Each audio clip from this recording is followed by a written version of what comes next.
உண்டு. அதாவது கந்த சஷ்டி கவசத்தை ஒரு நாளைக்கு 36 முறை படிக்கணுமா.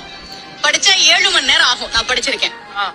ஆனா கலியுகத்துல கந்த சஷ்டி கவசத்தை ஒரு நாளைக்கு 36 முறை படிக்கிறதுக்கு நேரம் இருக்காதுன்னு தான் அதுலயே சூட்சுமமாக ரகசியமாக ஒரு விஷயம் சொல்லப்பட்டிருக்கு.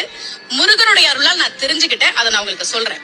ரவண பவச ரரரரரரரா ரிவன பவச ரிரிரிரிரிரி இதுக்கெல்லாம் என்ன அர்த்தம் நான் தேடி தேடி தேடி முருகன் அருளால் தெரிஞ்சுக்கிட்டேன். சரவண பவ முருகனுக்கான மந்திரம். இதை 6 முறை சொல்லணும்.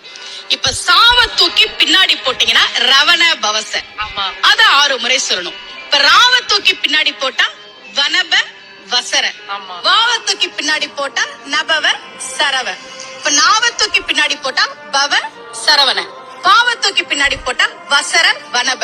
ஒன்னொன்னையும் 6 முறை சொன்னா 6 × 6 36 வரும்.